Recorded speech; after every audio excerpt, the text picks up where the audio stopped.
अस्सलाम वालेकुम जनाब, कैसे हैं आप? उम्मीद करती हूँ कि आप लोग खैरियत से होंगे। शुरू करते हैं आज की वीडियो इस दुआ के साथ कि मुझे देखने वाले, मुझे सुनने वाले, मुझे जानने वाले दुनिया में जहाँ कहीं भी हैं, अल्लाह पाक उन सबको अपने हिफ्ज़ ईमान में रखे। आमीन सुम्मा आमीन रब्बुल आलमीन।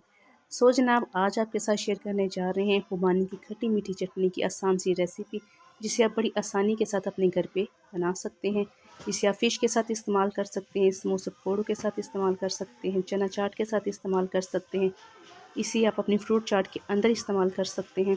बहुत सी जगह हैं जहाँ पे आप इनको इस्तेमाल कर सकते हैं। आप इसको बना के अपने घर में रख सकते हैं और 2 से 3 महीनों तक ये आराम से आपके पास आसानी से इस्तेमाल हो जाएगी और ख़राब भी नहीं होगी। कौन सा वो सीक्रेट इंग्रेडिएंट है जो लास्ट में हम इसके अंदर ऐड करेंगे, जिसकी वजह से आप इसे 2 से 3 महीनों तक अपने घर में आसानी से महफूज कर सकते हैं। बनाने की रेसिपी बेहद आसान है। सो लेट्स मूव, देखते हैं कौन सी चीज़ें हमने इसके अंदर इस्तेमाल की हैं और किस तरीके से हमने इसको रेडी किया है। सबसे पहले जनाब हमने ले ली है ड्राई खुबानी, खुश्क खुबानी। इस तरह की खुश्क खुबानी हमने ले ली है। 1 पाव के करीब हमने ये खुश्क खुबानी ली है। अब हमने इसको अच्छे तरीके से धो लेना है, साफ़ कर लेना है। सबसे पहले हमने इसको साफ़ किया और उसके बाद हमने इसको अच्छे तरीके से पानी के साथ हमने इसको साफ़ करके पानी के अंदर हमने 3 से 4 घंटों के लिए इसको भिगो देना है।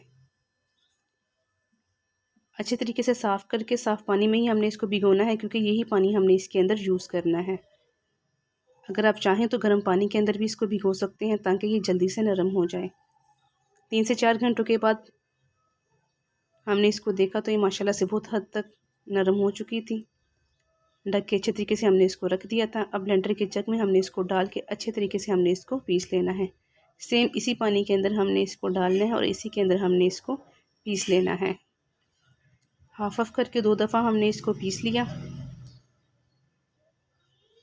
बिल्कुल अच्छे तरीके से हमने इसको पीस लेना है। जब अच्छे से पिस जाएगी तो एक पैन के अंदर हमने इसको निकाल लिया है। आप किसी भी देगची के अंदर इसको निकाल सकते हैं, किसी खुले मुंह वाले बर्तन में निकाल सकते हैं। हमने इस फ्राई पैन के अंदर इसको निकाल लिया था और जो हमारा बाकी रह गया था उसको भी हमने अच्छे से पीस के इसके अंदर शामिल कर लिया है।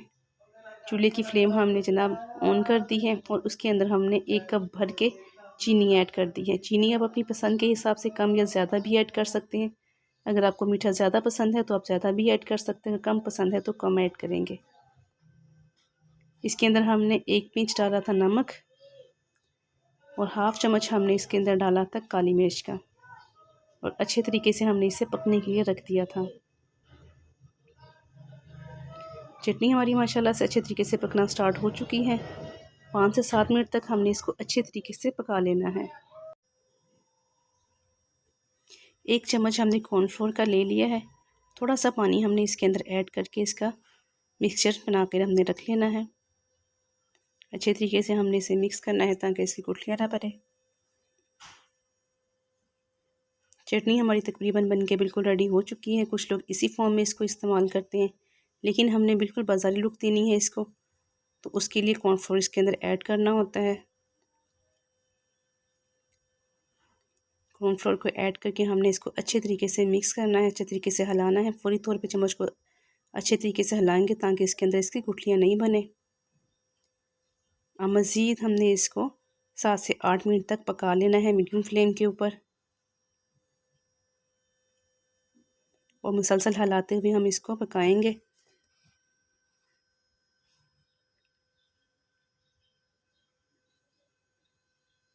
चम्मच को मुसलसल हिलाते हुए हमने इसको पका लेना है। माशाल्लाह से बहुत अच्छे और खुशबू और जायके के साथ हमारी ये चटनी जो है वो रेडी हो गई है। कलर भी माशाल्लाह से इसका बहुत अच्छा सा रेडी हुआ है। इस चटनी को आप बगैर पकाए भी बना सकते हैं, लेकिन उसका तरीका थोड़ा डिफरेंट और चेंज है। ये वाली चटनी को आप काफ़ी देर तक, काफ़ी अरसे तक महफूज कर सकते हैं। वो चटनी आप ज़्यादा अरसे तक महफूज नहीं कर सकते।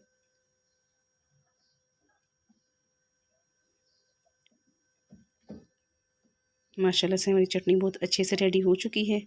अब हमने चूल्हे की फ्लेम को ऑफ़ कर देना है और चटनी को हमने ठंडे कर लेना है। जब चटनी हमारी बिल्कुल ठंडी हो जाएगी तब हमने इसके अंदर हाफ़ चम्मच जो है वो टाटरी का ऐड कर देना है। इससे ये होगा कि हमारी जो चटनी है वो जल्दी ख़राब नहीं होगी। इसे 2 से 3 महीने तक आप अच्छे तरीके से अपने पास महफूज करके रख सकते हैं। टाटरी ऐड करने के बाद आपने इसको अच्छे तरीके से मिक्स कर लेना है ताकि हमारी तमाम चटनी के अंदर ये अच्छे तरीके से मिक्स हो जाए। इससे जायके पे तो कोई फ़र्क नहीं पड़ता, लेकिन ये है कि हमारी चीज़ ज़्यादा अरसे तक महफूज हो जाती है। शीशे का जार हमने अच्छे तरीके से लिया, इसको धो के हमने खुश्क कर लिया अच्छे तरीके से। अब हमने शीशे के जार को इस चटनी के साथ भर लेना है। आप प्लास्टिक का भी कोई जार ले सकते हैं, ज़्यादा बेस्ट ये है कि आप शीशे का जार यूज़ करें।